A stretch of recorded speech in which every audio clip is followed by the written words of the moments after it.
मौसा जी, बड़ी जल्दी आ गए आप। चलो बढ़िया है। वैसे भी नेक काम में देर नहीं करनी चाहिए ना। आइए आइए ना।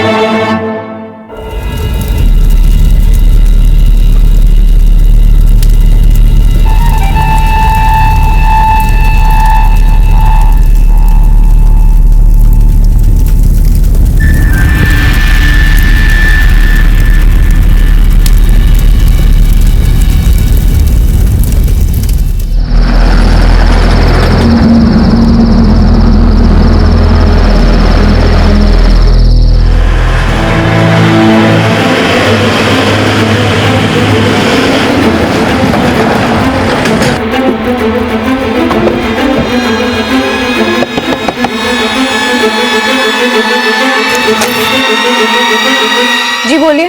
तुम्हारे पापा यहाँ हैं? वो यहाँ पे क्यों आएंगे? कल रात से वो अपने घर नहीं लौटे। तो हमें क्या पता उनकी आत्मा कहाँ भटक रही है। तुम्हारे पापा ने बिल्कुल तुम्हारा कांटेक्ट नहीं किया? हमारा कांटेक्ट उनके साथ उसी दिन खत्म हो गया था जब उन्होंने हमें उनके घर से निकाल दिया था। घर के बाकी के लोग कहाँ हैं? मौसी सत्संग में है, मौसा अपने दफ्तर गए हैं और अमर गराज में। सर मैंने सबकी एलाबाई चेक की। भारती, उसके मौसा, मौसी और अमर कल से यहीं थे। ये भारती का हस्बैंड कौन से गैरेज में काम करता है? यही पास में सर। भारती से उसकी मुलाकात वाकई इसी शहर में हुई थी या कोई पुराना याराना है? सर पूछताछ से तो यही सामने आया कि भारती के यहाँ आने के बाद दोनों में प्यार हुआ, फिर शादी। हमें इनके रिश्तों को क्रॉस चेक करना होगा अरविंद, क्योंकि जब तक भारती को प्रेग्नेंट करने वाला और उसका अबॉर्शन करवाने वाला नहीं मिल जाता, तब तक ना ही माधवी की हत्या का केस सॉल्व होगा और ना ही सारथी के गायब होने की वजह मिलेगी। ये माधवी की लैंडलाइन की डिटेल्स का क्या हुआ? आज आ जाएगी सर।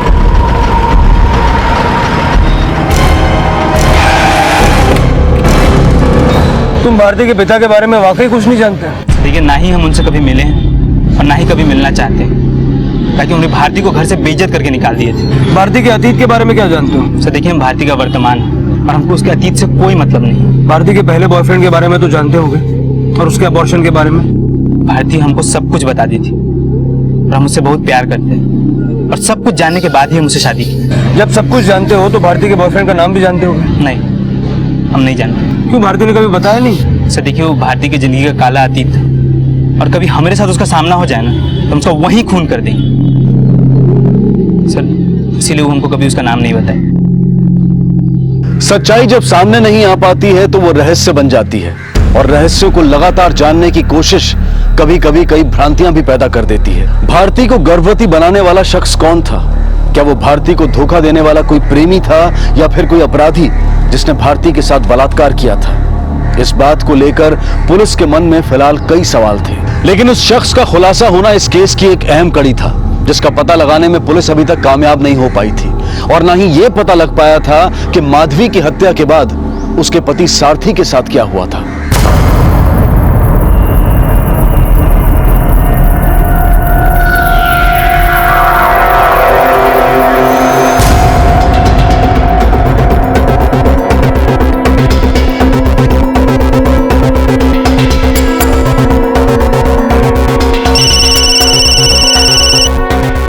हेलो सर, हमने सारथी के दफ्तर और इसके आसपास के सभी मोहल्ले में पूछताछ की, लेकिन सारथी के गायब होने का कोई क्लू हाथ नहीं लग रहा है। ओके।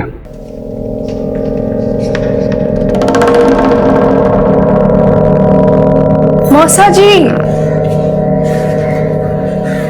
बड़ी जल्दी आ गए आप।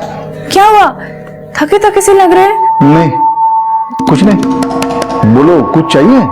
वो रोज रोज एक ही टाइप का खाना अच्छा नहीं लगता ना। तो टेस्ट बदल देते हैं।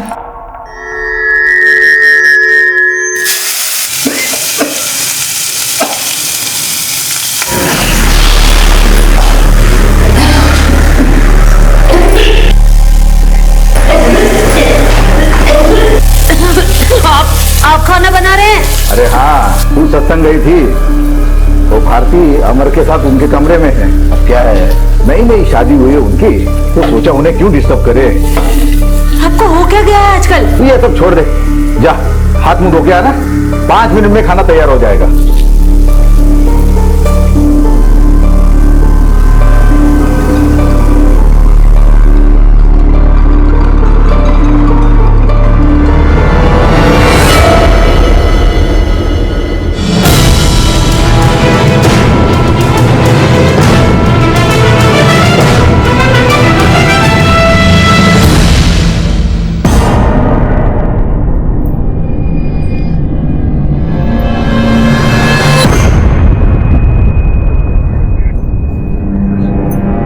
भी थोड़ा खा लो ना। नहीं नहीं, हमें भूख नहीं है। अरे हम तुमको खुद खिलाते हैं अपने हाथों से। अरे नहीं नहीं थोड़ा सा खा लो। अमर, हम और कुछ खाएंगे तो उल्टी हो जाएगी। ले लो। हमें नहीं चाहिए, आप खाइए, आप खाइए, खाओ ना। अमर, अब हम अपने छोटे भाई देव को भी यहाँ पे बुला ले। नहीं नहीं, अभी थोड़ा रुक जाओ, पहले दुबई वाला जो जॉब है वो कंफर्म हो जाए, फिर बुला लेना, ठीक है? आप खा लो।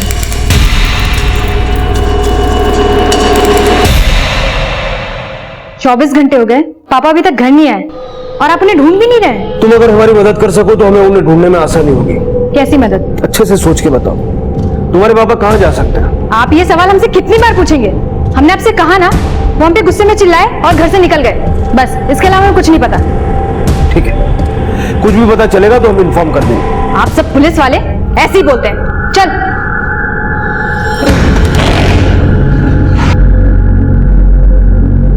हम इस देव को और नहीं झेल सकते। अगर इतना सब कुछ करना ही है तो खुद के बच्चे के लिए करो ना, किसी और के बच्चे के लिए क्यों? देखो, हमने जो भी डिसाइड किया था वो करने का टाइम आ गया है। अब बिल्कुल वक्त नहीं है हमारे पास।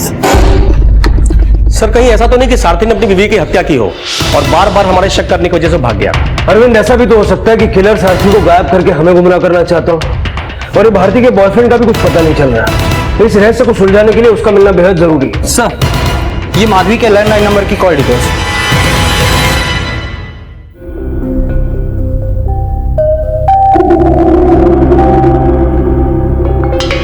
माधवी के घर के लैंडलाइन से भारती के मौसा के घर लैंडलाइन पर भी फोन होता था और मौसा के मोबाइल पर भी, लेकिन मौसा के सिर्फ मोबाइल से माधवी के घर फोन होता था, लैंडलाइन से कभी नहीं।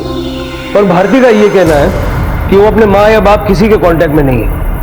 तो फिर ये मौसा फोन क्यों करता था और किससे बात करता था? भारती की माँ माधवी से या सारथी से? और सर, ये सारे फोन कॉल्स तब तक हुए हैं जब तक माधवी जिंदा थी। इन फोन कॉल्स का कनेक्शन माधवी की हत्या से जुड़ा हुआ है और शायद सारथी के अचानक गायब होने से भी। क्या मौसा और सारथी में कोई कनेक्शन था या मौसा और माधवी में? और भारती का अपने बॉयफ्रेंड के बारे में ना बताना, ये क्या कनेक्शन?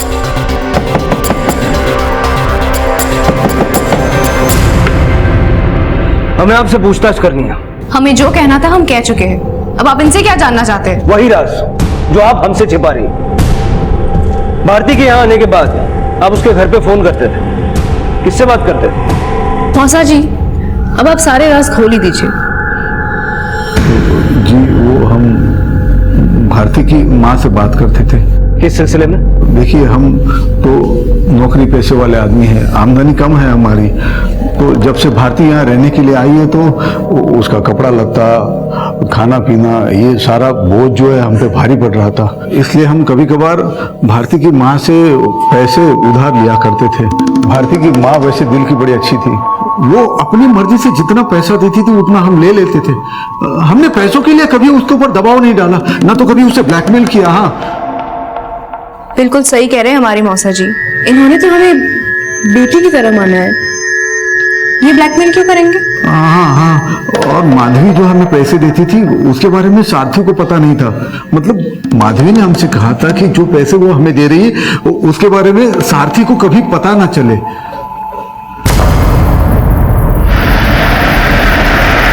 अरविंद, हमारे बिना पूछे ही मौसा ने ये साफ करने की कोशिश की कि वो माधवी को ब्लैकमेल नहीं करता था। और सर, इनडायरेक्टली उसने ये बताने की भी कोशिश की कि अगर सारथी को पता चल जाता कि माधवी भारती के खर्चे के लिए पैसे देती थी तो वो माधवी से झगड़ता, शायद मार भी देता। भारती भी बढ़ चढ़ के अपने मौसा को सपोर्ट कर रही थी, जैसे मौसा भतीजी मिलके कोई खिचड़ी पका रहे हैं। काजल के पास चलो, देखते हैं वो इन फोन कॉल्स के बारे में क्या जानती है।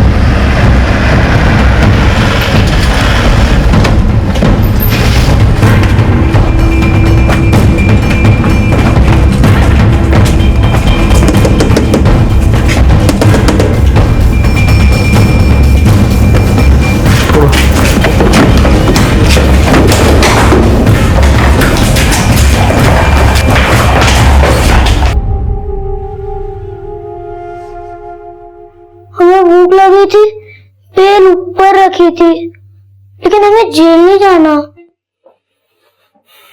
बेटा, तुम्हें कोई जेल नहीं लेके जाएगा। तुम बस ये बताओ कि तुम्हारी काजल दीदी कहाँ है?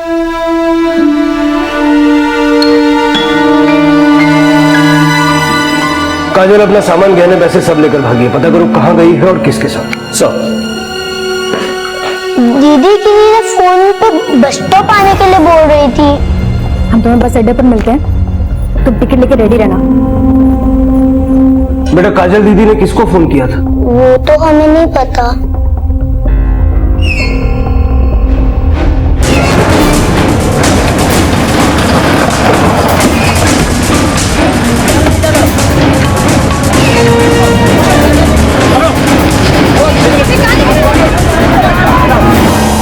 बेटा घर पे मौसा जी का फोन आता था?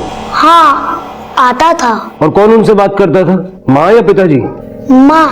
मौसा जी पापा घर पे नहीं है, माँ है। माँ मौसा जी का फोन है। हाँ ठीक है, तुम जाओ। हाँ पर किसी को बोलना नहीं, जाओ जाओ।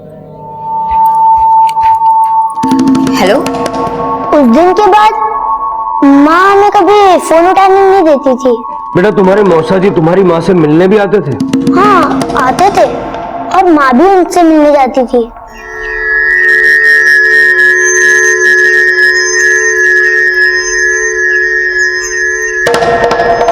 देव, बेटा किसी को बोलना नहीं कि हम तुम्हारे मौसा जी से मिलने आए थे, ठीक है? ठीक है माँ।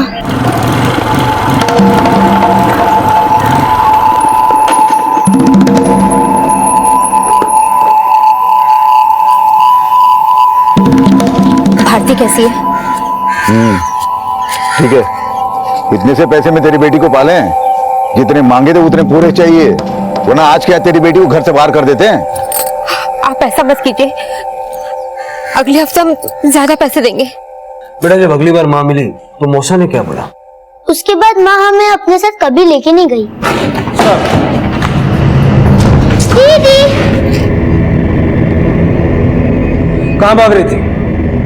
हम क्यों भागेंगे, हम तो अपने दोस्त से मिलने गए थे। घर से सारे गहने और पैसे लेकर दोस्त से मिलने गई थी?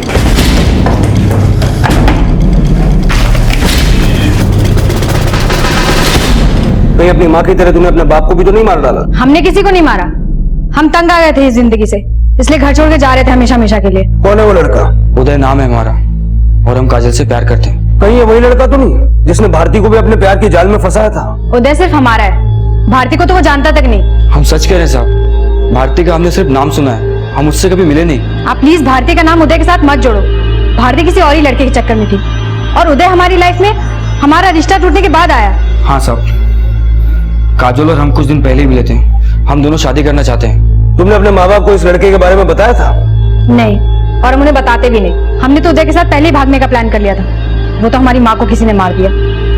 और अगर उस वक्त हम भागते तो आपको यही लगता कि हमने उस औरत का खून किया। वो औरत तुम्हारी माँ थी, उसके लिए तुम्हारे दिल में इज्जत हमें पहले भी नजर नहीं आई, लेकिन अब ये ऐसी भाषा सुन के साफ हो गया। बोल, क्या नफरत पाल रखी थी तूने अपनी माँ के लिए? वो हमारी माँ नहीं थी, वो सिर्फ भारती की माँ थी। उस विधवा औरत ने हमारे पापा को फंसाकर मुझसे शादी की। हाँ हमने जन्म उनके पेट से लिया था, लेकिन वो सौतेली थी। और अगर वो हमें अपनी बेटी मानती तो उस बच्चलन भारती के लिए हमारी शादी के गहने नहीं बेचती।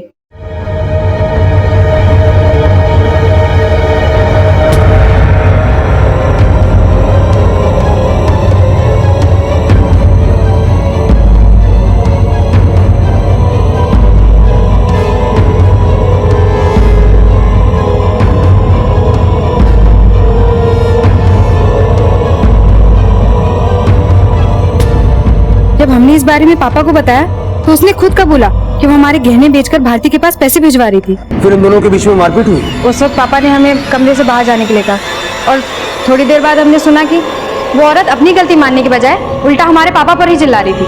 तेरा बाप उस बेचारी पर जुल्म करता था और तू खुद एक लड़की होने के बावजूद ये सब देखकर मजे लेती थी। माना भारती तेरी सौतेली थी, लेकिन तेरी माँ ने तो तुझे खुद अपनी कोख से जना था। शर्म आनी चाहिए तुझ जैसी बेटी को। सिर्फ तेरा बाप ही नहीं, तू भी माधवी की दुश्मन है। तुम दोनों ने मिलकर उसे मारा है। नहीं, ये सब झूठ है। अगर ये झूठ है तो अब तक हमसे ये सब छुपाया क्यों? सर हम डर गए थे, अगर हम आपको ये सब पहले बता देते तो आपको लगता कि हमने नफरत में आके उस औरत का खून किया है। तूने नहीं तो तेरे बाप ने उसे मारा होगा। नहीं सर, मर्डर होने से पहले हम उसे सही सलामत छोड़ के गए थे मेला घूमने के लिए, और जब वापस आए तो वो मरी पड़ी थी। और मेले में पूरे टाइम पापा हमारे साथ ही थे। आप चाहो तो देव को पूछ लो, हम झूठ नहीं बोल रहे हैं।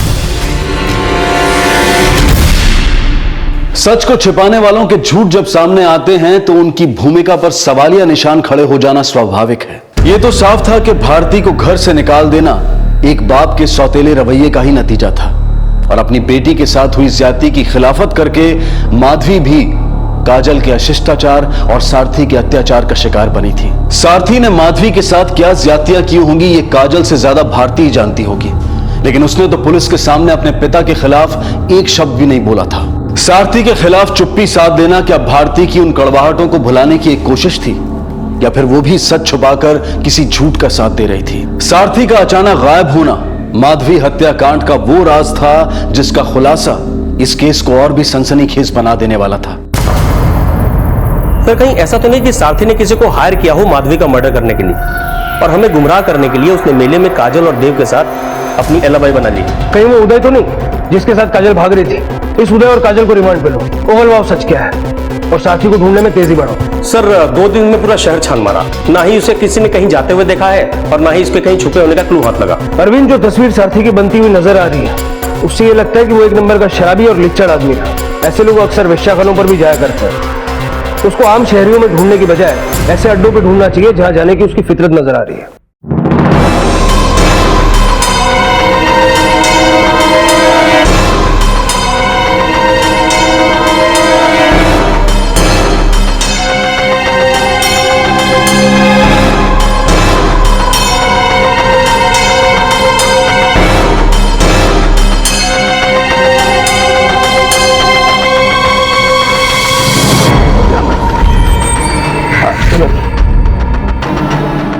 हाँ साहब, ये हमारा रेगुलर कस्टमर है साहब, ये तो रोज ही यहाँ पे आता है। 2 रात पहले भी आया था। हाँ साहब, आया था।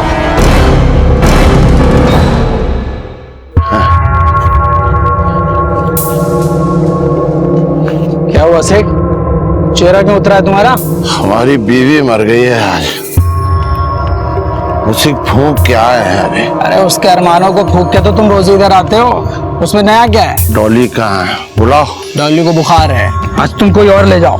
अरे तुमको तो मालूम है ना कि डॉली के अलावा एक डॉली नहीं है, मौली है। देखो क्या कड़क माल है, हम तुम्हें डिस्काउंट भी दे देंगे।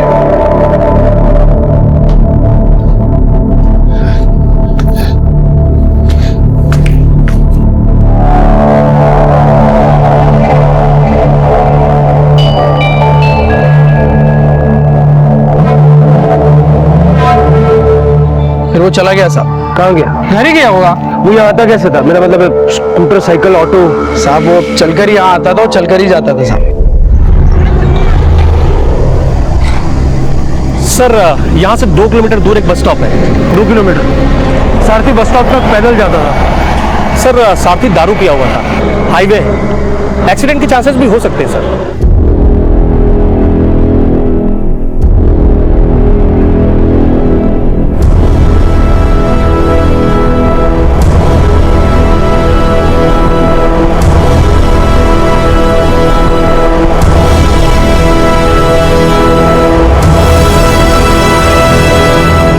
हाईवे पे इनका एक्सीडेंट हुआ था। इसको होश कब तक आएगा? बता नहीं सकते, इनकी हालत बहुत खराब है।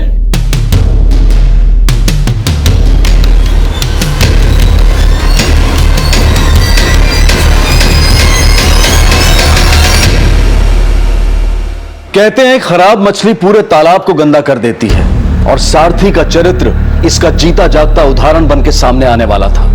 लेकिन भारती जो उदाहरण पेश करना चाहती थी वो भी एक योजनाबद्ध अपराध की विफलता का साक्षी बनने वाला था। अरे आ रहे हैं, इतनी क्या जल्दी? आ रहे। अरे भारती भारती भारती भारती हमरा दुबई में नौकरी लग गया है। क्या? और जैसे फिजिकल फिटनेस का रिपोर्ट आ जाएगा जॉब कंफर्म हो जाएगा। अरे आपको तो बुखार है। अरे कुछ नहीं है, अब सुनो मेरी बात, अब तो अपने भाई देव को बुला लेना, हम तीनों एक साथ अपनी नई जिंदगी की शुरुआत करेंगे। तो भी कहाँ? दुबई में। हाँ लेकिन बुखार में आपने टेस्ट करा दिया, अगर रिपोर्ट में कुछ ऐसा वैसा कुछ नहीं होगा, मामूली सा बुखार है भारती। सब तुम जाओ चाय बनाओ, हम चेंज करके आते हैं।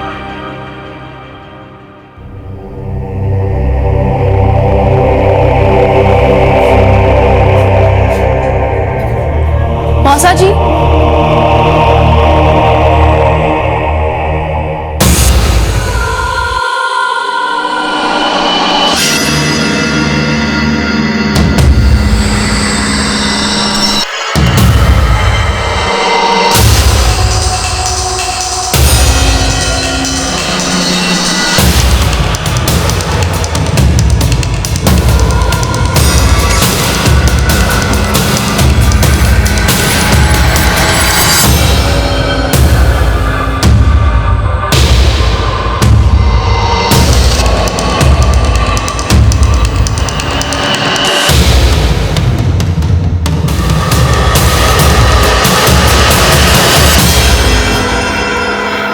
ये लो अमर, काढ़ा पी लो, इससे तुम ठीक हो जाओगे।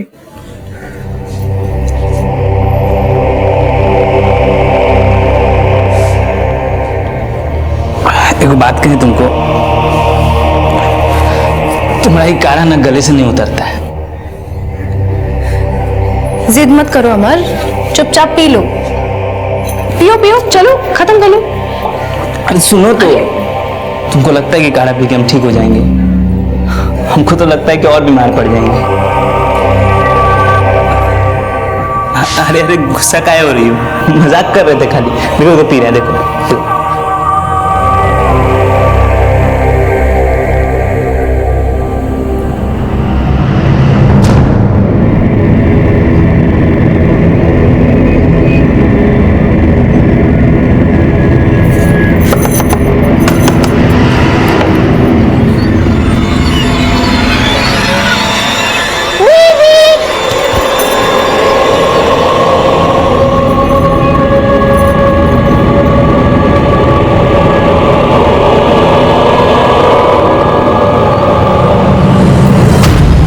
हम इस घर में नहीं रहेंगे, बेच रहे हैं इस घर को।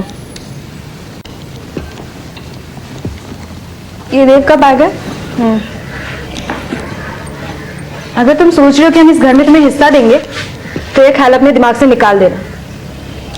अगर पापा HIV पॉजिटिव नहीं होते तो एक बार के लिए भी सोच भी लेते, लेकिन पापा के इलाज के लिए हमें पैसों की बहुत जरूरत है। पापा HIV पॉजिटिव?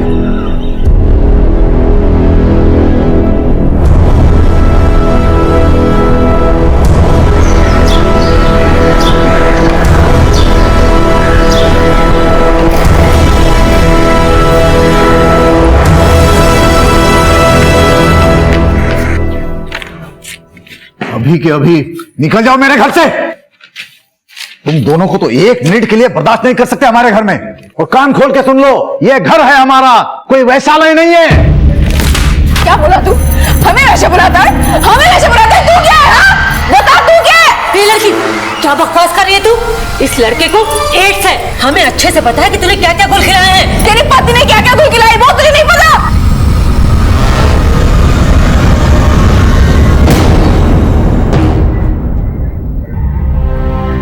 गुस्से में बहुत कुछ सुनाई दिया ना मैंने तुम्हें। रो मत। अरे हम समझते हैं भारती, लेकिन अब हम तुम्हारे मौसा नहीं है, तुम्हारे दोस्त है। हाँ, वादा करते हैं सब पे भारी पड़ेंगे। आओ एक बार आजमा को तो देख लो।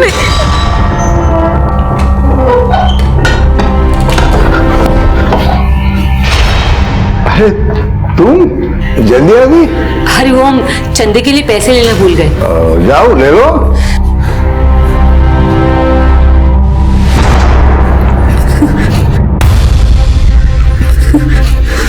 खुद को छोटा मत समझो भारती, बस एक बार हाँ बोल दो, फिर देखते हैं कैसे किसी की हिम्मत होती है तुमको हाथ लगाए।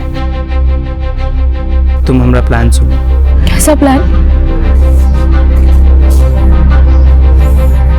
मौसा जी, वो मौसी जी घर पे नहीं है, वो 2 घंटे बाद ही आएंगी। अरे वाह, कुआं खुद पैसे को बुला रहे। हमें पता था, लिफाफा कुछ और है और अंदर सामान कुछ और।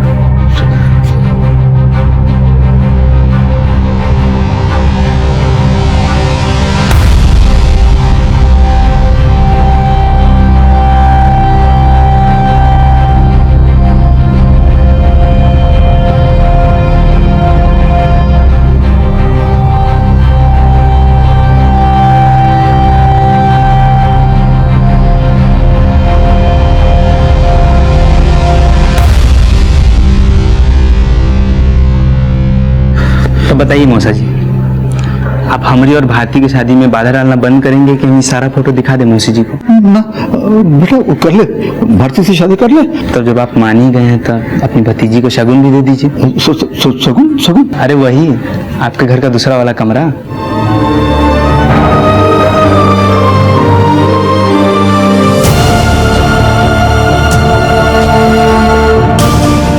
अरे मौसा जी, बड़ी जल्दी आ गए आप। चलो बढ़िया है। वैसे भी नेक काम में देर नहीं करनी चाहिए ना। आइए।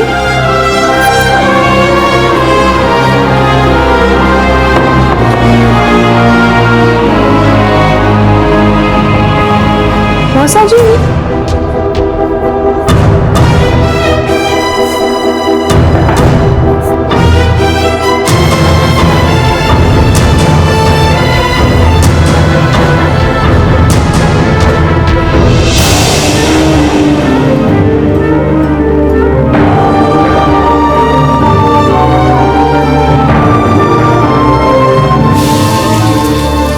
साथ में डालो ना वो भी।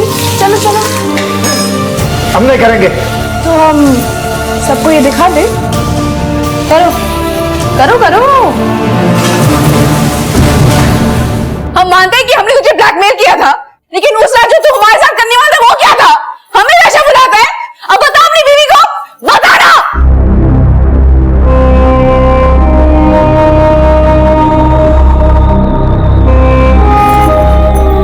अमर, अब हम कैसे प्रायश्चित करेंगे? बताओ ना, वो प्रायश्चित कैसे करेंगे?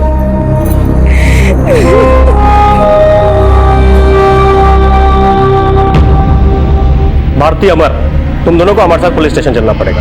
हमें पता चल गया है कि सारथी के बाद अमर को भी एड्स है और हमने पता लगा लिया है कि तुम दोनों ने क्या किया है। और मौसा जी, आप भी, इन दोनों ने आपको ब्लैकमेल किया, लेकिन तूने भी तो भारती को मोलेस्ट किया है। ले चलो इसे।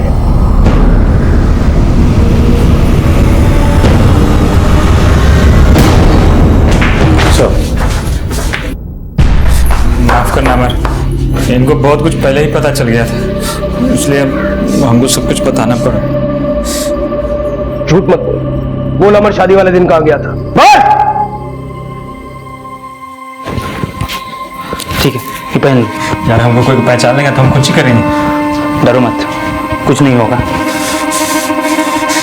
पर तू आएगा कब? देखो, अगर हमको आने में देर हो जाए तुम शादी शुरू कर लेना, ठीक है ना? एक बात सुन लो, किसी को कुछ भी पता नहीं चलना चाहिए। चलो हम निकलते हैं। ठीक है, जल्दी आ जाना।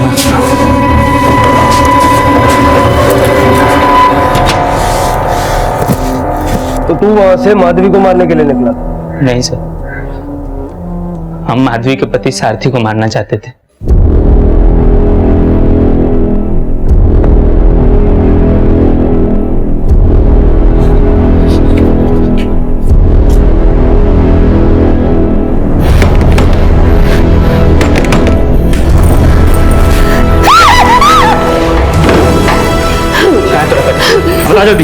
यही काट डालेंगे।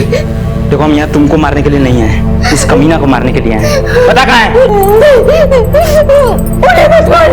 कहाँ है? हम उसको मार देंगे तो तुम फिर से बेसहारा हो जाओगी ना, इसीलिए बचाना चाहती हो उसको। तुम्हारे इसी स्वार्थ के चक्कर में तुम्हारी बेटी का जिंदगी नरक बन गया। तुम रोज रोज घुटती रही और तुम उसको नरक की आग में झोंकती रही। कायर कहीं की। हम है कायर औरत। हमारा दिल जानता है कि हमने क्या क्या सहा। भारती 5 साल की थी जब उसका पहला बाप इस दुनिया को छोड़ के चला गया, हमें विधवा करके चला गया। हमारे इस दुनिया में कोई भी नहीं था, किसके आगे झोली पे लाते। इस दुनिया में अकेली विधवा को नोश खाने के लिए हजारों बेड़ी है। सारथी ने तो हमसे शादी की, हमें छत दी, हमें सहारा दिया। तुम अभी भी उस कमीना का एहसान मान रही हो? हम जानते हैं उसने हमारी मजबूरी का फायदा उठाया, लेकिन हमारे पास और कोई रास्ता भी तो नहीं था। अगर हम उसका विरोध करते तो बाहर भी तो ठोकरें ही मिलती। इसलिए उसका अत्याचार सहने में ही हमने भलाई समझी। तो तू अपना मजबूरी अपना बेटी के ऊपर थोपती हैं? कैसन माँ हो तुम? तुम तो इस माँ का दर्द समझ ही नहीं सकते। यही रोना रो रो के तो अपना बेटी का मुस्कान छीन ली, तो उसी समय मार देना चाहिए था वो कमीना, लेकिन तुम नहीं मारी ना। वो काम करने के लिए आज हम यहाँ हैं। बताओ तुम्हारा पति कहाँ है? नहीं नहीं बेटा, मैं तुम्हारे आगे हाथ जोड़ती हूँ, उन्हें मत मारना। तुम अभी भी उस कमीना को बचाना चाहती हो? तू है तुम जैसी माँ पे? बता कहाँ पे? बता नहीं, बता कहाँ पे? मुझे नहीं पता कि वो कहाँ पर है। बता बता। नहीं बताएगी? नहीं। बता बोल रहे हैं ना? नहीं नहीं बताओगी कहाँ है वो? नहीं नहीं बताएगी?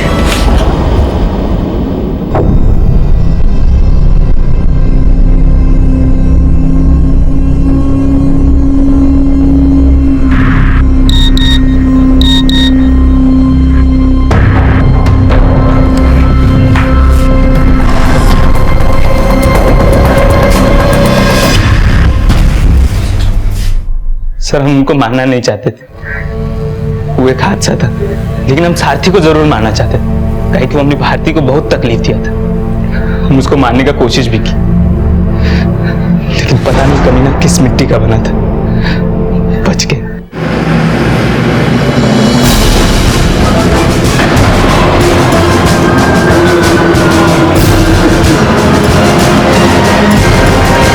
सर हम जो भी किए, भले उसमें भारती की माँ की जान चली गई, लेकिन उनको भी तो एक न एक दिन मरना ही था, हमारी तरह। हमको एक बात का हमेशा पछतावा रहेगा कि हम भारती की जिंदगी में पहले क्यों नहीं है। हम उसको हर खुशी देना चाहते थे, लेकिन कुछ नहीं हो पाया, सब खत्म हो गया। पछतावा तो हमें रहेगा कि हमने क्यों वो सपने देखे जो अमर ने हमें दिखाए। हमारी जिंदगी तो हमेशा से ऐसी ही थी, तो फिर हमने क्यों साहस किया अमर से शादी करने का। जी लेते हम अपनी जिंदगी जिस हाल पे हमारे बाप ने हमें छोड़ दिया था। 16 साल की उम्र से सहे तो रहे थे हम।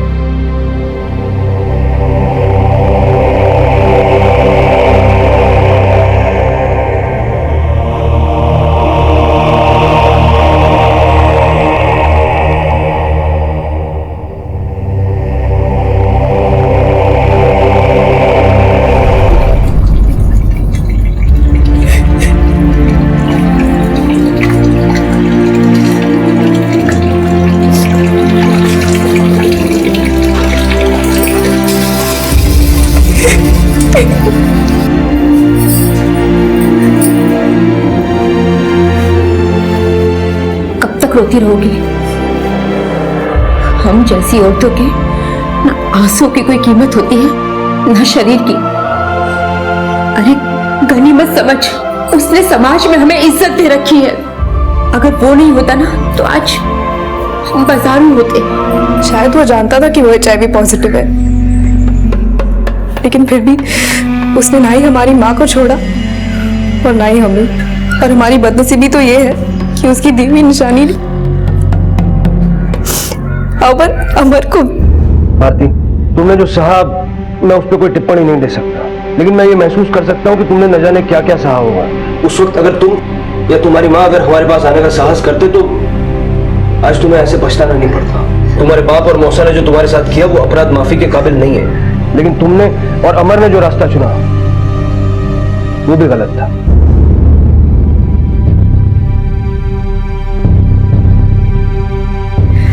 हमसे जाने अनजाने में कई भूल हो जाती है। हमें अक्सर हिंसा का बदला हिंसा से और गाली का बदला गाली से लेना ठीक लगता है। जहां पे हमें आवाज उठानी चाहिए वहां हम खामोश हो जाते हैं, और जहां हमें कदम से कदम मिला के साथ में चलने की जरूरत होती है वहां हम रुक जाते हैं।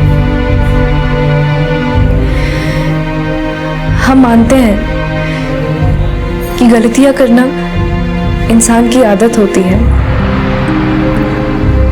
पर हमें एक बार ये जरूर सोचना चाहिए कि अपनी गलतियां बार बार दोहरा के क्या हम अपनी गलतियों से कुछ सीख रहे हैं क्या नहीं। अब हम शायद ज्यादा दिन जिंदा नहीं रहेंगे, पर इस दुनिया से जाते जाते ये जरूर सीखने की कोशिश करेंगे।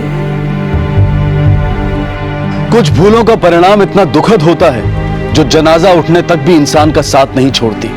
लेकिन अगर निर्दोष होकर भी किसी को सजा भुगतने पर मजबूर कर दिया जाए तो फिर बड़े से बड़ा न्याय भी पीड़ित के जख्म नहीं भर सकता। सारथी से बदला लेने के लिए भारती और अमर ने जो कुछ भी किया उसे कतई न्याय संगत नहीं ठहराया जा सकता, लेकिन उनके साथ जो नाइंसाफी हुई वो एक ऐसा अपराध है जिसके लिए सारथी को कड़ी से कड़ी सजा भी दी जाए तो वो कम ही होगी।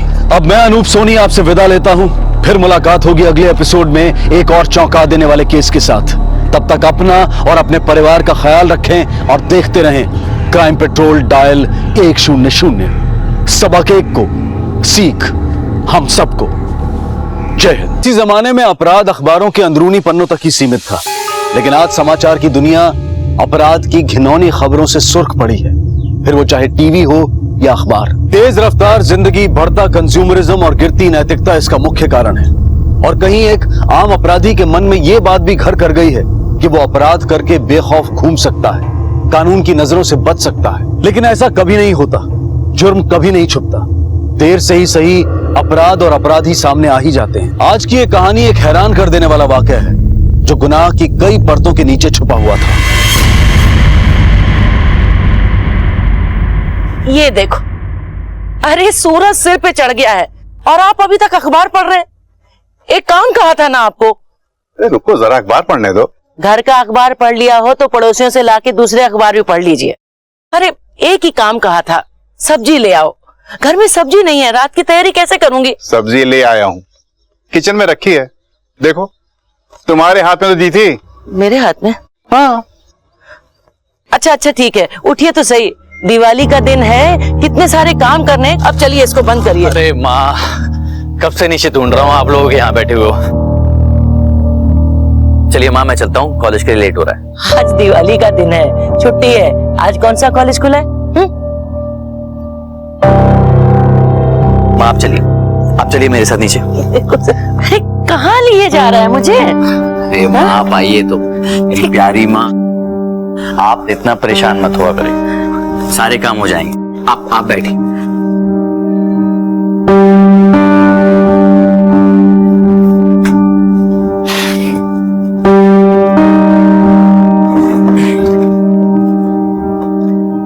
हैप्पी दिवाली माँ। और हैप्पी दिवाली। माँ दिवाली पिछले हफ्ते थी। अच्छा वो सब्जियां मैंने फ्रिज में रख दी हैं, आप चिंता मत कीजिएगा। तो कुछ भी याद नहीं रहता, ना घर की सब्जियां, ना दिवाली का दिन। हम लोग हैं ना आपको रिमाइंड कराने के लिए। हाँ, और छोटी सी तो परेशानी है आपकी, भूल जाने की, कितने लोगों को होती है। आप बस अपना ख्याल रखिए और खुश रहिए, बाकी सब ठीक हो जाएगा। अभी फिलहाल मुझे कॉलेज के लिए लेट हो रहा है तो जाना पड़ेगा। ख्याल रखिए।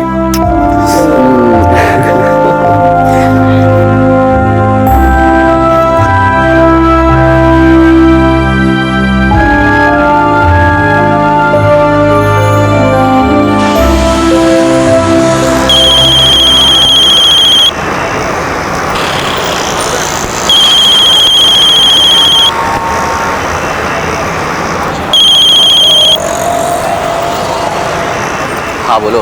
विशाल, मैं तुम्हें कितनी देर से कॉल कर रही हूँ, तुम मेरा फोन क्यों नहीं उठा रहे हो? मैं एक्चुअली बाइक चला रहा था, सुनाई नहीं दिया। अच्छा मैं कॉलेज के लिए लेट हो रहा हूँ, can we talk later please? बहाने मत बनाओ विशाल, आई नो तुम मुझे अवॉइड कर रहे हो, मैं तुमसे मिलना चाहती हूँ, वो भी अभी। प्रीति देखो, तुम जो कहना चाहती हो वो हम पहले बहुत बार डिस्कस कर चुके हैं। तुम सच को एक्सेप्ट क्यों नहीं कर लेती? कैसे कर लूँ मैं एक्सेप्ट? इतना आसान है एक्सेप्ट करना? देखो Vishal, I am feeling very very stressed. तुम एक बार तो मुझसे मिल सकते हो ना, आखिरी बार। ओके, कॉलेज के बाद मिलते हैं।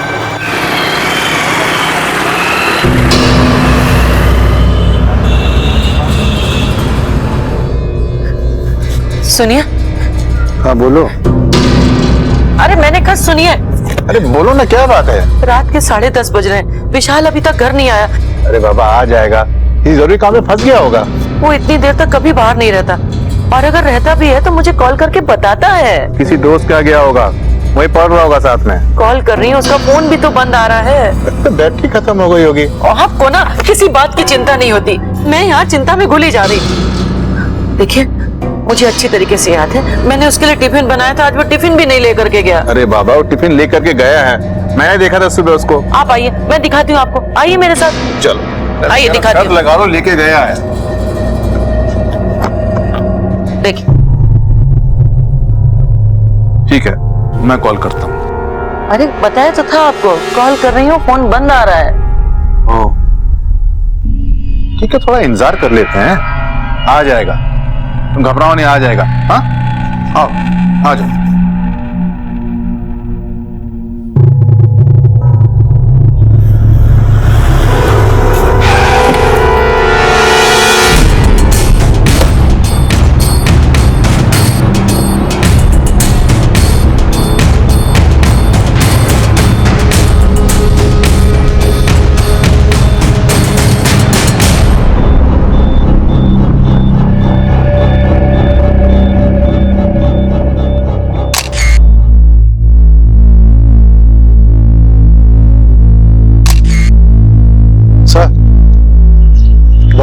चूड़ियां भी मिली हैं। इसके होठों को देखो यादव, इसके होठों पर लिपस्टिक के निशान है और इसके हाथों पर और फेस पर स्क्रैचेस हैं। मरने से पहले बहुत हाथापाई की गई है इसके साथ। इसका गला घोंट कर इसे मारा गया और इस स्कार्फ से इसका गला घोंटा गया।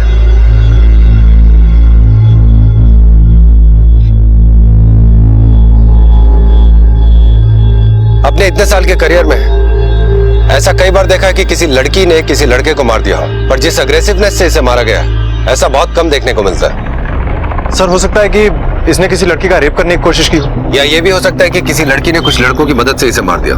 पॉसिबिलिटीज हजारों हैं और जब तक सच का पता नहीं चल जाता हमें हर पॉसिबिलिटी पे काम करना होगा। Yes sir. इसकी पॉकेट चेक करो।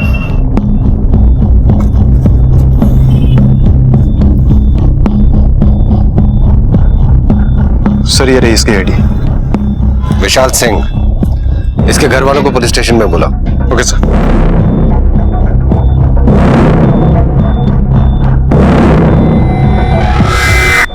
विशाल अपनी प्रेमिका से मिलने गया था और फिर एकाएक मौत, और मौत भी ऐसी कि जिसे देखकर यह समझ पाना मुश्किल था कि आखिर जान लेने की सही वजह क्या हो सकती है। लाश को देखकर ऐसा लग रहा था कि या तो विशाल लड़की के साथ जबरदस्ती कर रहा था और लड़की ने सेल्फ डिफेंस में उसे मार दिया, या फिर ये प्यार में रिजेक्ट होने का बदला था। पुलिस इस वक्त वारदात के एक सिरे पर खड़ी थी और सामने था रहस्यों की उलझी हुई गुत्थियों का अंबार। पुलिस ने हमें यहाँ क्यों बुलाया है? कहीं ऐसा तो नहीं कि हमारा विशाल किसी मुसीबत में? नहीं नहीं शांति, ऐसा कुछ भी नहीं है। तुम बिल्कुल ऐसा मत सोचो। हाँ सब ठीक हो जाएगा।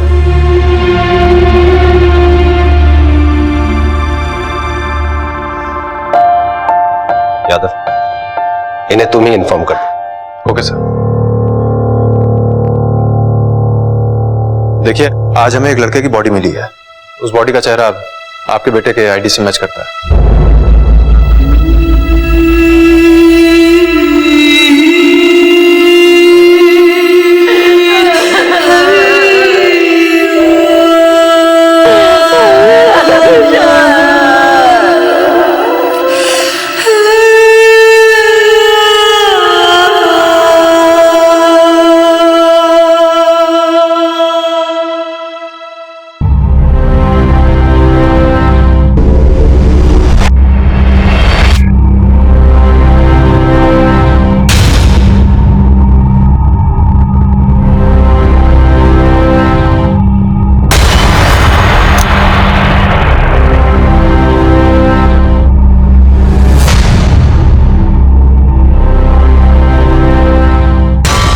तुमने मुझे रिजेक्ट किया, ना गो टू हेल।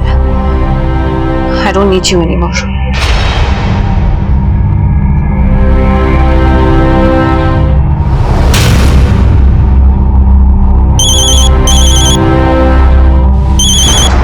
हेलो, तूने अभी अभी अपनी सेल्फी वाली पिक अपलोड की है? करेक्ट। बाय द वे, कैसी लग रही हूँ मैं? कम से कम एक लाइक तो कर दे। तुम्हें लगता विशाल के बारे में नहीं पता है? Vishal by the way, he is history to me now. अब मैं लाइफ में बहुत आगे बढ़ चुकी हूँ, इसलिए उसकी बात मेरे सामने मत करो। विशाल की डेथ हो चुकी है, उसे किसी ने मार दिया है। सर विशाल का सेलफोन। कुछ खास पता चला इससे? मैंने इस फोन की कॉल हिस्ट्री चेक की है सर। विशाल को ज्यादातर कॉल्स उसके पेरेंट्स ने और उसके दोस्तों ने किया है, जबकि एक नंबर ऐसा भी है जिससे पिछले कुछ दिनों से हर रोज 20 से 25 कॉल्स आते थे। और वो नंबर किसी लड़की का है? हाँ सर, प्रीति वर्मा। इस नंबर से रिलेटेड और कोई खास बात? सर प्रीति ने इतनी बार कॉल किया, लेकिन इसने केवल 2 या 3 कॉल्स ही रिसीव किए। यानी विशाल इस प्रीति को अवॉइड कर रहा था। जिस दिन विशाल का मर्डर हुआ उस दिन की सुबह ही विशाल ने प्रीति से लगभग 1 मिनट बात की है। और सर एक बात और, विशाल के फोन में प्रीति नाम के इस फोल्डर में ये सारी पिक्स मिली। सर 1 मिनट सर, एक फोटो पीछे से।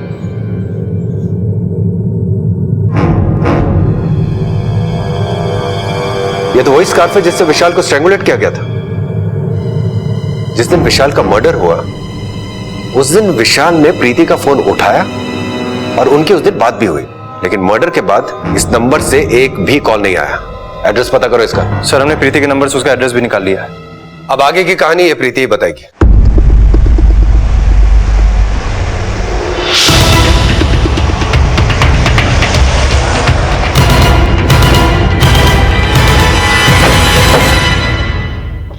एक्सक्यूज मी, हाँ जी। प्रीति यहीं पे रहती है ना? हाँ जी। आप कौन है? मैं उसकी लैंडलॉर्ड हूँ। वो यहाँ पे पीजी में रहती है। ये इंजीनियरिंग कॉलेज में पढ़ती है। रूम कौन सा है उसका? सर वो तो नहीं है इस वक्त घर पे। विशाल, मेरा बच्चा।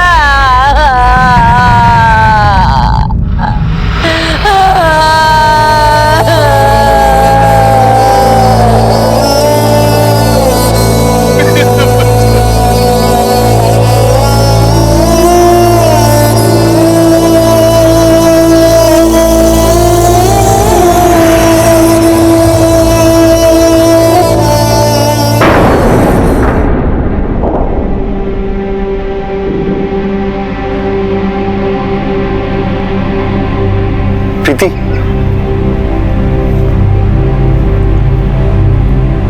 समीर, अंकल आंटी दोनों सदमे में।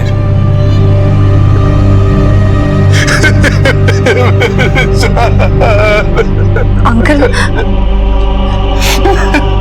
अंकल मुझे अभी अभी विशाल के बारे में पता लगा। आप प्लीज मत रोइए, प्लीज अंकल। प्रीति, तुम्हें हमारे साथ पुलिस स्टेशन चलना होगा।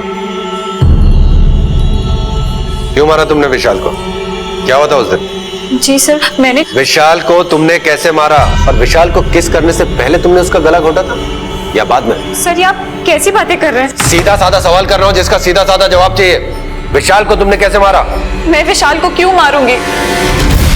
मैं तो उससे प्यार करती थी। लेकिन विशाल तुमसे प्यार नहीं करता था। वो तुम्हें हर तरीके से अवॉइड कर रहा था, तुम्हारे कॉल्स रिसीव नहीं कर रहा था और इसीलिए तुमने उसको मार दिया। आई नो कि वो मुझे अवॉइड कर रहा था। हमारे बीच में कुछ डिफरेंसेस थे सर। मैंने बहुत कोशिश की कि हमारे बीच के डिफरेंसेस कम हो जाएं।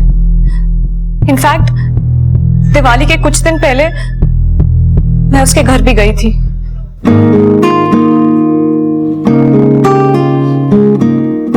अरे अरे प्रीति, क्या कर रही है? सब छोड़ दे। अरे देख, अभी और बहुत सारे काम पड़े घर में, रंगोली भी बनानी है। हाँ नीचे। अरे बस बस मम्मी, इस फैन के साथ साथ घर का सफाई मिशन भी पूरा हो जाएगा। उसके बाद हॉल में जाके रंगोली बना लेंगे। तेरे आने से मुझे कितनी सहूलियत हो गई है। देखना, प्रीति के आने से घर में कितनी रौनक आ गई है। हाँ माँ। प्रीति तुम नीचे उतरो। माँ वो कुछ जरूरी काम था तो तुम हम लोग होके आते हैं थोड़ा। अच्छा अच्छा। हाँ बस हम अभी आते हैं माँ। ठीक है? ठीक। बोलो, यहाँ क्यों लाए? क्योंकि मैं अपनी माँ के सामने तुमसे बातचीत नहीं करना चाहता था। एंड टू बी ऑनेस्ट, मैं नहीं चाहता कि तुम अब मेरी माँ से मिलो भी कभी। विशाल लेकिन ऐसा क्यों? प्लीज, इतना स्वीट बनकर किसको क्या दिखाना चाहती हो? किसको इम्प्रेस करना चाहती हो, मेरी माँ को या मुझे? तुमने ही कहा था ना विशाल कि मुझे तुम्हारे पेरेंट्स के क्लोज आना चाहिए। अब मैं वैसा कर रही हूँ तब भी तुम्हें प्रॉब्लम है। प्रीति 6 महीने पुरानी बात मत दोहराओ। वो तुम ही थी जिसे मेरे माँ बाप से इतनी परेशानी हुआ करती थी। मेरी माँ की भूलने की बीमारी को लेकर कितनी इंसल्टिंग बातें कही थी तुमने। और क्या कहा था मुझसे कि नौकरी लगने के बाद मैं उनको छोड़ दूं? मुझे अपनी गलती सुधारने का मौका नहीं दोगे क्या? प्लीज। प्रीति गलती सुधर सकती है, आदत बदल सकती है, लेकिन फितरत नहीं। गुस्सा और घमंड तुम्हारे बेसिक नेचर में। और कल को शादी के बाद अगर तुमने मेरे माँ बाप के साथ वो सब फिर से नहीं, उनका फिर क्या होगा? इतनी बड़ी सजा मत दो मुझे। आई प्रॉमिस मैं बदल के दिखाऊंगी। आई एम सॉरी बट अब इन सब चीजों का कोई फायदा नहीं। लेकिन क्यों विशाल? क्योंकि मेरी जिंदगी में अब कोई और आ चुकी है। कौन है वो लड़की? मुझे नहीं पता सर, बस मुझे इतना पता है कि उस दिन के बाद से विशाल ने मुझे पूरी तरह से अवॉइड करना शुरू कर दिया था। ये जो लड़की जिसके बारे में तुम बता रही हो, इसे विशाल के अलावा कोई और भी जानता है? हाँ, शायद समीर को पता होगा। ये समीर कौन है? समीर विशाल का बहुत ही क्लोज फ्रेंड है। हम समीर से पूछताछ करेंगे, लेकिन तब तक तुम पुलिस हिरासत में रहो। सर लेके जाओ। मैंने कुछ नहीं किया सर। सर मैंने विशाल को नहीं मारा है। ये क्या कर रहे हैं आप?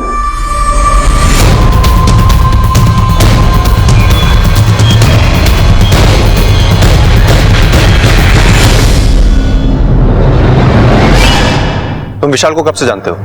सर मैं और विशाल करीब 1 साल से अच्छे दोस्त थे। वो कुछ दिनों से परेशान था क्या? नहीं तो। ऐसा कैसे हो सकता है? गर्लफ्रेंड से ब्रेकअप होने के बाद तो कोई भी अपसेट रहेगा। नहीं, इनफैक्ट वो प्रीति से ब्रेकअप के बाद और भी कुछ रहने लगा था। उसकी किसी से फ्रेंडशिप हो गई थी। वो घंटों तक लैपटॉप पर बैठे उसी से चैटिंग करता था। किससे दोस्ती हो गई? ऐसा उसने कुछ बताया नहीं, पर कहता था कि सही वक्त आने पर खुद उससे इंट्रोड्यूस करवा देगा। प्रीति और विशाल के ब्रेकअप के बाद इन दोनों में तनातनी बढ़ गई थी। इसके बारे में कोई और जानकारी है तुम्हें? हाँ सर, एक मिनट। ये देखिए, प्रीति ने कुछ दिन पहले विशाल को ये मैसेज किया था जो विशाल ने मुझे फॉरवर्ड किया। अगर तुम मेरे नहीं हो सके तो किसी और की भी नहीं होने दूंगी। ये मैसेज तुमने भेजा था ना? विशाल तुम्हारा नहीं हो सका तो तुमने उसे जान से मार दिया। मैंने उसे नहीं मारा। मैं तो कितने टाइम से उसे मिली भी नहीं। झूठ बोल रहे हो तुम। जिस दिन उसका मर्डर हुआ था तुम्हारी और विशाल की फोन पे बात हुई थी, रिकॉर्ड्स हैं हमारे पास। दरअसल सर, उस दिन हम लोग मिलने वाले थे। मैं कुछ बात करना चाहती थी उसे अपने रिलेशन के बारे में। और तुम लोग मिले, उसने तुम्हें छोड़ दिया और बदला लेने के लिए तुमने उसे जान से मार दिया। मैंने उसे नहीं मारा, बल्कि उस दिन तो ये हुआ था कि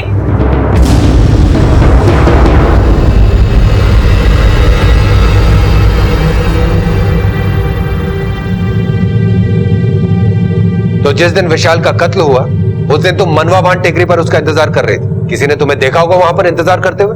जहां हम लोग मिलते थे वहां नॉर्मली बहुत कम लोग आते थे। Very convenient. तुमने इंटेंशनली एक ऐसी जगह चुनी जहां पर कोई आता जाता नहीं है। मुझे एक आइसोलेटेड जगह चाहिए थी। ये हमें विशाल की बॉडी से मिला। ये मर्डर वेपन है। इससे विशाल को स्ट्रैंगुलेट करके मारा गया था। ये तुम्हारे ही है ना? देखो। हाँ, लेकिन ये तो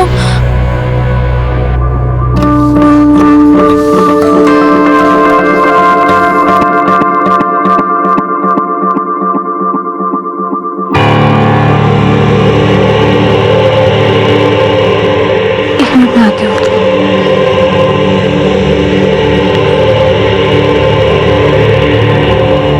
प्रीति, क्या ढूंढ रही है? मेरा स्कार्फ पता नहीं मिल नहीं रहा। तुम लोगों ने देखा क्या? मेरा स्कार्फ यहाँ रखा था। एक और कन्वीनियंट स्टोरी।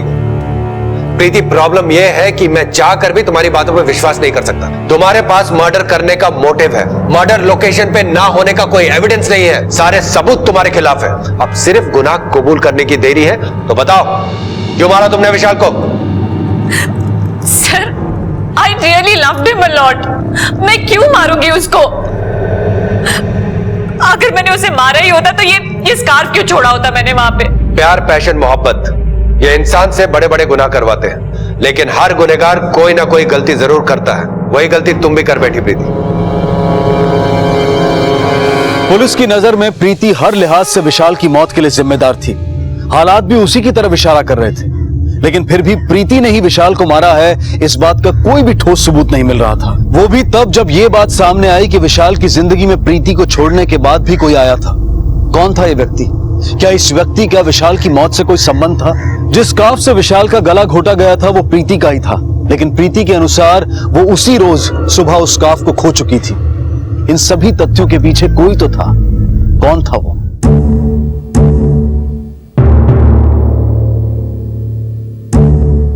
शांति, अब ज्यादा मत सोचो, खाना शुरू करो। नहीं खाया जाता। देखो, अगर तुम नहीं खाओगी तो तुम्हारी तबीयत और बिगड़ जाएगी। क्या फर्क पड़ता है?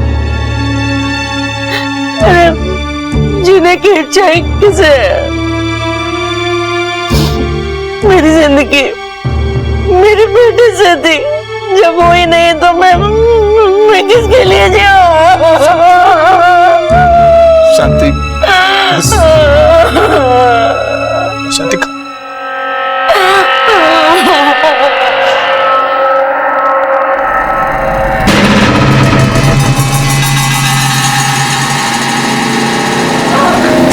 शांति।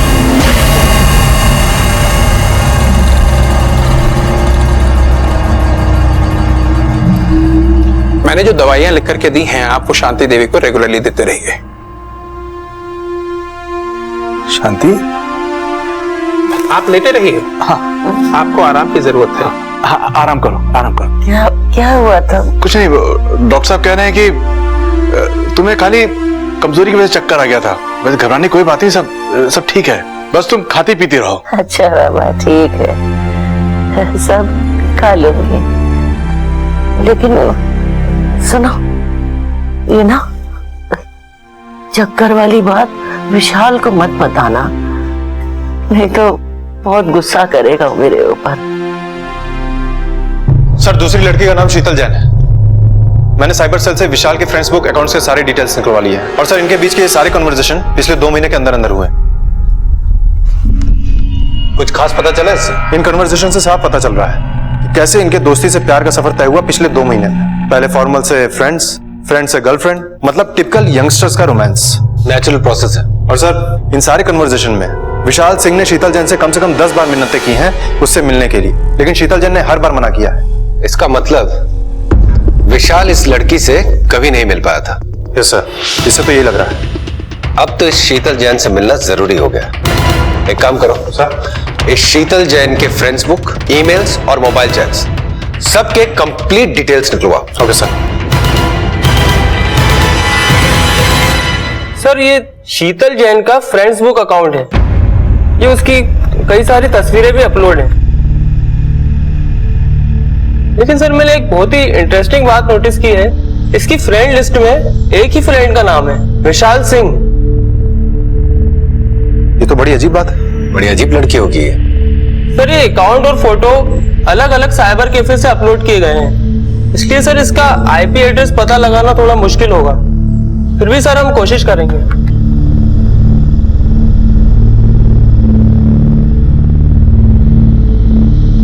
तुमने नोटिस किया इनमें से कई तस्वीरों के पीछे मोती मस्जिद दिख रहा है। ये मोती मस्जिद ही है ना?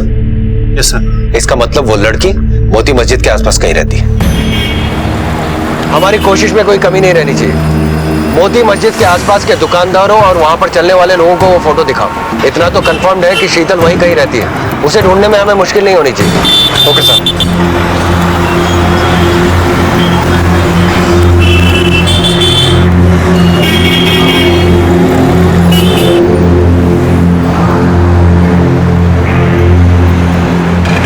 यादव तुम उस तरफ पूछो, मैं इस तरफ पूछता हूँ। Okay sir, come on.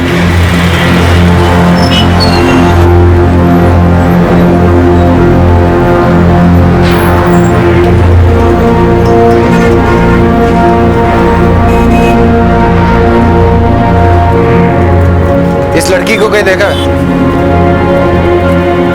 हाँ सर ये आती रहती है, दूसरे माले पे रहती है, फ्लैट नंबर 201 में रहती है सर। 201? जी सर।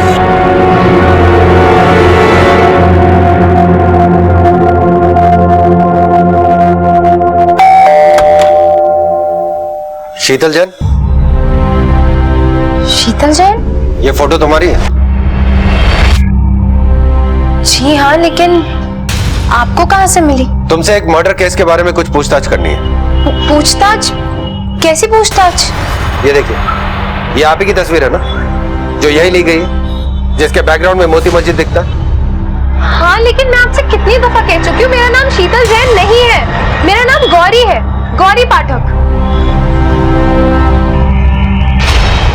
ये अकाउंट आप ही का है ना?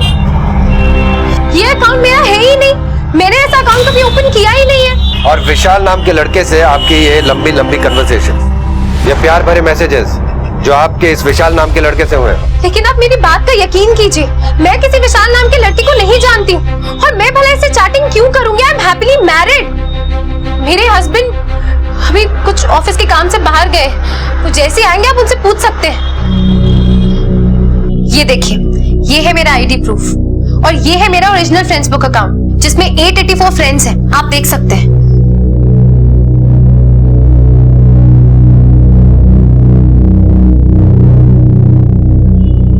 हेलो, हाँ कुरैशी, मुझे अर्जेंटली एक इंफॉर्मेशन चाहिए। 2 नाम नोट करो, शीतल जैन, गौरी पाठक। इन दोनों नाम के फ्रेंड्स बुक अकाउंट की कंप्लीट डिटेल्स चाहिए मुझे। Thank you Qureshi. विशाल नाम का कोई लड़का नहीं है, जबकि दोनों ही अकाउंट में तुम्हारी तस्वीरें हैं, वो भी एक जैसी। वही तो मुझे समझ में नहीं आ रहा कि किसने मेरे साथ इतना भद्दा मजाक किया है। हाँ कुरैशी। सर शीतल जैन के फ्रेंड्स बुक अकाउंट में जो फोटो अपलोड हुआ है वो गौरी पाठक के कंप्यूटर से नहीं हुआ है, बल्कि सर हमने गौरी पाठक और शीतल जैन दोनों के अकाउंट में एक बहुत ही खास डिफरेंस नोटिस किया है सर। जब भी गौरी पाठक ने कोई फोटो अपलोड किया है ठीक उसके अगले ही दिन फेक अकाउंट में भी वही फोटो अपलोड हुआ है। इसका मतलब कोई बहुत क्लोजली इनके अकाउंट को फॉलो कर रहा है। ठीक है, थैंक यू कुरेश। सब तस्वीरें सेम है, ये देख रहे हो। ओरिजिनल अकाउंट में जो फोटो है वही फेक अकाउंट में पहले यहां अपलोड की जाती फिर इसमें। ठीक, गौरी जी आपकी ये फोटो ओरिजिनल अकाउंट में नहीं है। इसका मतलब ये फोटो बिना ओरिजिनल अकाउंट से कॉपी किए हुए डायरेक्टली फेक अकाउंट में अपलोड किया गया है। किसने खींचा ये फोटो? वो मेरे हस्बैंड ने, अरुण ने। तो फिर ये फोटो फेक अकाउंट में कैसे पहुंची? आप कहना क्या चाह रहे हैं? देखिए, आप मेरी बात का जो मतलब निकालना चाहे निकाल सकते हैं। आपने कहा आपके हस्बैंड बाहर गए हुए हैं, उन्हें फौरन बुलाइए। कहीं आप मेरे हस्बैंड पर तो शक नहीं कर रहे हैं ना? हम एक बहुत ही इंपॉर्टेंट केस की इन्वेस्टिगेशन कर रहे हैं और इस वक्त हमें आपके हस्बैंड से पूछताछ करनी है। जो मैं कह रहा हूं वो कीजिए, बुलाइए उनको।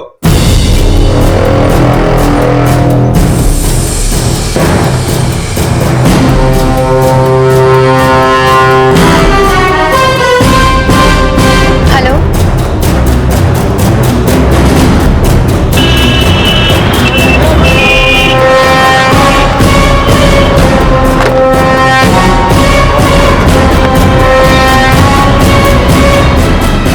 किया क्या मैंने?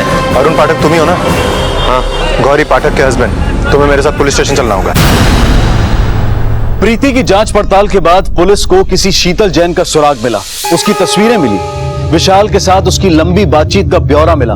लेकिन जब खुद शीतल मिली तो वो शीतल नहीं बल्कि गौरी निकली। गौरी पाठक, एक विवाहित महिला। गौरी खुद अपने अपराध से अनजान थी। जाहिर था कि कोई उसके नाम का इस्तेमाल करके इंटरनेट पर विशाल से दोस्ती बढ़ा रहा था। इस अपराधी ने विशाल की जान तो ली ही थी, साथ ही कई बेगुनाहों को फंसाने की साजिश भी रची थी। शीतल यानी गौरी की तमाम तस्वीरों में एक तस्वीर ऐसी भी थी जिसके बारे में सिर्फ उसका पति अरुण जानता था। तो क्या वो इस अपराध में शामिल था? देखिए, आपने जितनी भी बातें मुझे बताई हैं इसके बारे में मुझे कुछ पता नहीं था। I really don't know about this fake account, और ना ही मैं किसी ये विशाल नाम के लड़के को जानता हूँ। आप लोगों से केस सॉल्व तो हो नहीं रहा, तो आप लोग को चाहिए एक स्केपगोट, ताकि उसे मुजरिम बना के आप लोग उसे जेल में डाल सके और मेडल ले सके। स्केपगोट तो तुमने अपनी वाइफ को बनाया, उसे मर्डर केस में फंसा के। क्या गौरी ने तुम्हें शादी के लिए प्रेशराइज किया था या कोई चक्कर वक्कर चल रहा है तुम्हारा? जी नहीं। तो फिर अपनी वाइफ को मर्डर केस में फंसाने की कोशिश क्यों कर रहे हो? बोलो, तुमने विशाल को क्यों मारा? क्या दुश्मनी थी तुम्हारी उससे? आप लोग क्या बोल रहे हैं, मुझे कुछ समझ में नहीं आ रहा है। तुमने पहले विशाल के मर्डर का फुल प्रूफ प्लान बनाया, फिर अपनी वाइफ का शीतल जैन नाम से एक फेक फ्रेंड्स बुक अकाउंट खोला और अपने वाइफ के ओरिजिनल अकाउंट से उस फेक अकाउंट पर पिक्चर्स अपलोड की। ईमेल से चैट करके तुमने विशाल को शीतल जैन यानी अपनी वाइफ का दीवाना बना दिया और फिर उसका मर्डर कर दिया। और मर्डर करके ऐसे इजी क्लूज छोड़ दिए कि पुलिस आसानी से तुम्हारी वाइफ तक पहुंच जाए। तुमने फेक अकाउंट में एक ऐसी पिक्चर अपलोड कर दी जो तुम्हारे वाइफ के ओरिजिनल अकाउंट में नहीं थी, जो तुम्हारे मोबाइल फोन से खींची हुई थी और मोबाइल फोन से ही अपलोड की गई थी। क्या एक मिनट मुझे वो फोटो दिखाएंगे प्लीज? अरे बस ऐसे ही रहना, ऐसे ही रहना, हिलना मत, हिलना मत। क्यों, क्या हुआ? बहुत कमाल की लग रही हो, इसी बात पे एक फोटो तो बनती है। जस्ट दैट वे, बहुत अच्छे लग रहे हो।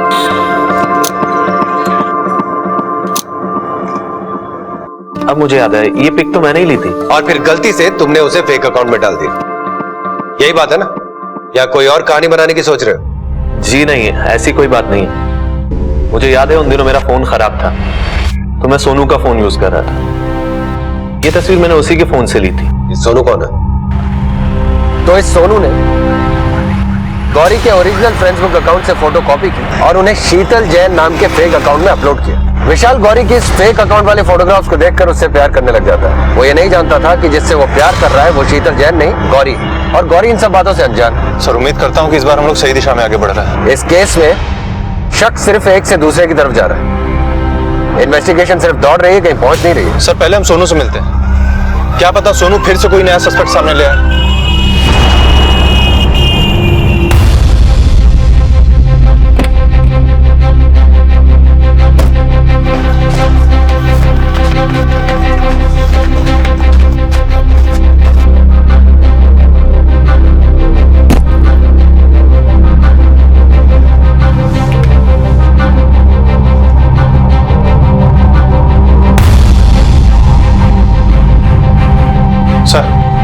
लेडीज कपड़े।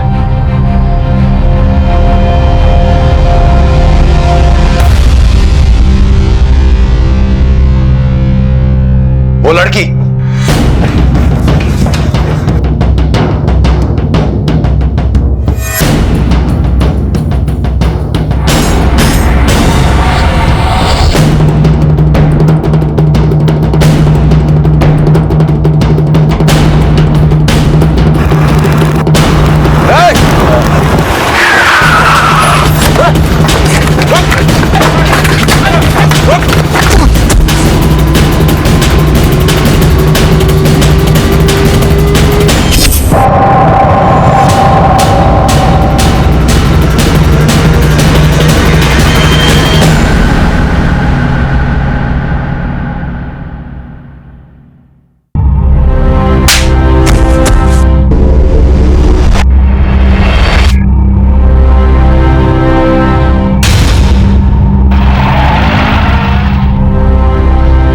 जोनो उर्फ समीर। देखिए, मेरे कजन अरुण और मेरी भाभी गौरी का इन सब में कुछ भी लेना देना नहीं है।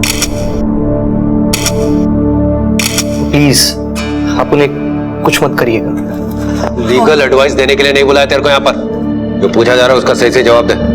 बोल। मैंने गौरी भाभी की पिक्चर सिर्फ इसलिए इस्तेमाल करी क्योंकि मैं जानता था कि विशाल उन फोटोज को देखकर उनका दीवाना हो जाएगा, लेकिन भाभी को इसकी भनक नहीं है। ये बता, विशाल से क्या दुश्मनी थी तेरी? दुश्मनी नहीं, मुझे उससे मोहब्बत थी। हाँ, I loved him।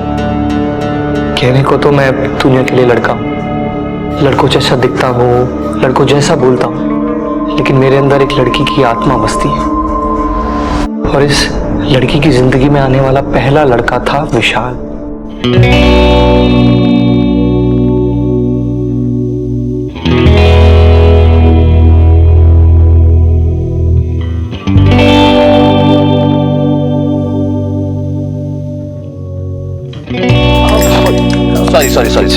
सॉरी।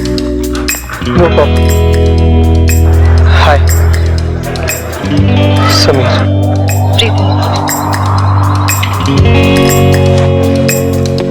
विशाल। समीर, धीरे धीरे हम लोग बेस्ट फ्रेंड्स बन गए। ये देख भाई, मैं टेबल टेनिस चैंपियनशिप जीत गया हूँ। Certificate. Wow, congratulations, I am so happy for you.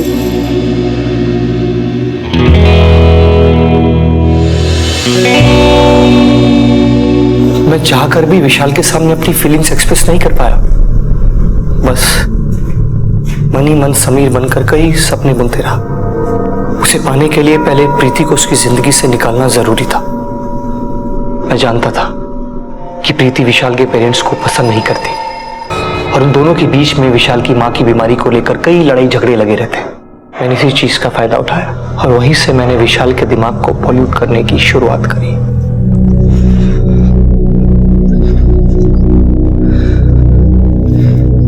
विशाल, क्या हुआ? तो कुछ अपसेट लग रहा है आज। कहने को तो तुम मुझे अपना बेस्ट फ्रेंड बोलते हो ना, और अपने फ्रेंड से अपनी प्रॉब्लम शेयर नहीं करते।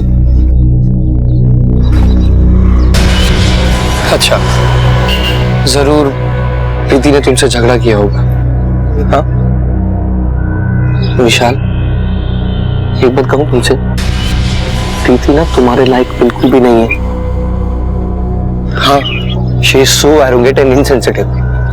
अभी कल ही की बात है, वो अपने फ्रेंड्स के सामने तुम्हारी मदर के बारे में नहीं, जस्ट लीव इट। क्या बोला समीर? क्या बोलना? चुप क्यों गया? मैं तुम्हें हर्ट नहीं करना चाहता, लेकिन वो तुम्हारी मदर की बीमारी के बारे में जोक्स कर रही थी। हाँ, सब लोग हंस रहे थे। मुझे सच में बहुत बुरा लगा। अच्छा हाँ, मुझे ना एक काम याद आ गया, तो मैं तुमसे बाद में आके मिलता हूँ।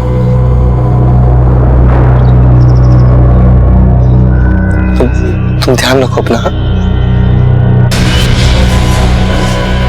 मेरे भड़काने से उन दोनों में मिसअंडरस्टैंडिंग्स, फाइट्स तो बढ़ गई, पर अभी भी विशाल प्रीति को नहीं छोड़ पा रहा था, और इसीलिए मैंने शीतल जैन नाम के कैरेक्टर को जन्म दिया।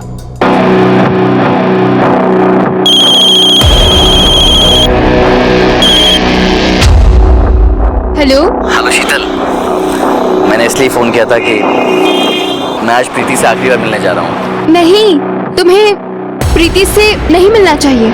तुम्हें पता है वो तुम्हें ट्रैप कर रही है। यू डोंट वरी, मैं आज वो चैप्टर हमेशा के लिए क्लोज कर दूंगा। अगर तुम आज उसके पास ना जाने का प्रॉमिस करो तो मैं आज तुम्हें मिल सकती हूँ। क्या? सच में? और उस दिन मैंने विशाल को अपनी सच्चाई बताने का फैसला कर लिया था। अगर वो मुझे एक्सेप्ट कर लेता तो ठीक था, वरना प्रीति के स्कार्फ से उसका गला घोट देता, जो मैंने कुछ दिन पहले ही चुराया था। मेरा स्कार्फ पता नहीं मिल नहीं रहा। तुम लोगों ने देखा क्या? मेरा स्कार्फ यहाँ रखा था।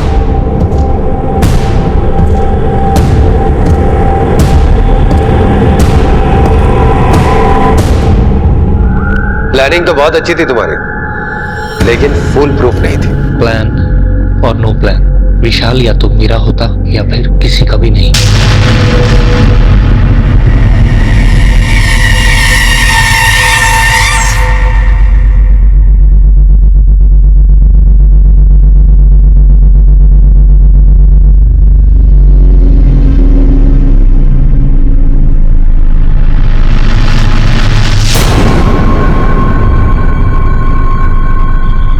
शीतल,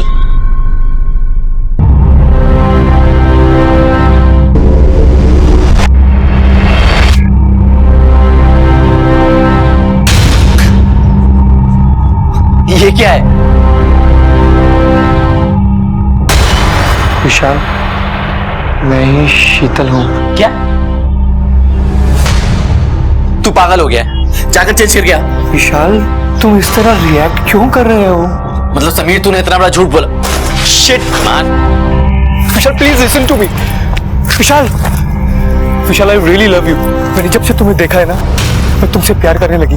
देखो, तुम इतना प्यार करने वाली कभी नहीं मिलेगी, और मैं तुम्हारा हमेशा ख्याल रखूंगी। अगर तुम कहो तो मैं तुम्हारे लिए अपनी जान भी दे सकती हूँ।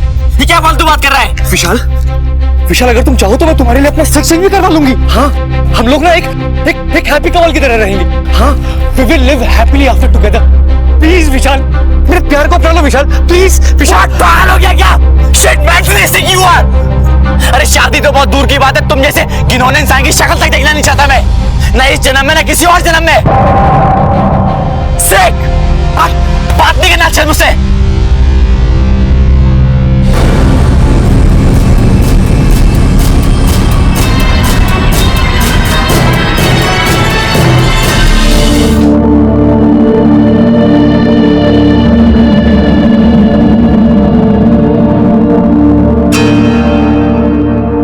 अगर विशाल मान गया होता तो हम लोग इस दुनिया के सबसे हैप्पी कपल होते। क्या हो सकता था क्या नहीं, यह सब सोचने के लिए जेल में तुम्हारे पास बहुत वक्त होगा।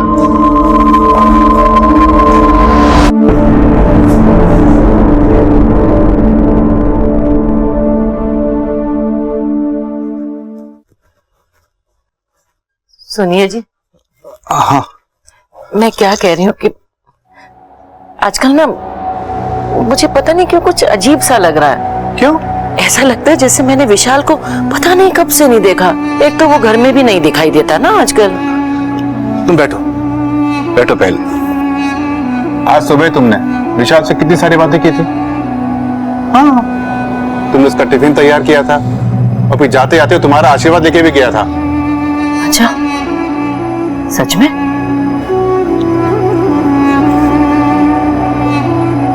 सुनो, तुम फटाफट खाना तैयार करो। आज तुम विशाल की पसंदीदा मटर पनीर सब्जी बना रही हो ना? हाँ। चलो चलो, फिर देर हो जाएगी। हाँ, जल्दी जल्दी बनाती हूँ, नहीं तो कहेगा कि मम्मी जल्दी जल्दी खाना दो, भूख लग रही है।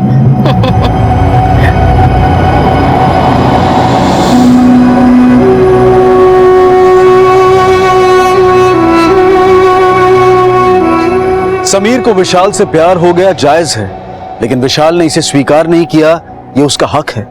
समीर को आईपीसी की धारा 302 के तहत हत्या के लिए, धारा 120 बी के तहत क्रिमिनल कॉन्स्पिरेसी के लिए और फेक ईमेल आईडी द्वारा गौरी पाठक की मानहानि के जुर्म में आईटी एक्ट 2000 के तहत उम्र कैद की सजा सुनाई गई है। इंसान का मन दूर अनंत तक फैली एक सुंदर दुनिया है, लेकिन ये मन कभी कभी हमें भ्रमित कर देता है, हमसे मनमानी करवाता है। गलत को सही और सही को गलत दिखाता है। ऐसे में ज्ञान और विवेक ही हमारे सबसे सच्चे साथी हैं। इसलिए हमारी यही सलाह है कि दिल की सुने पर दिमाग के रास्ते चलें और सतर्क रहें। अब मैं अनूप सोनी आपसे विदा लेता हूं, फिर मुलाकात होगी अगले एपिसोड में एक और चौंका देने वाले केस के साथ। तब तक अपना और अपने परिवार का ख्याल रखें और देखते रहें क्राइम पेट्रोल डायल 100। सबक एक को सीख हम सबको।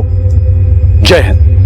इस तरह के और भी एपिसोड देखने के लिए हमारे चैनल को सब्सक्राइब करें और बेल आइकन दबाना ना भूलें।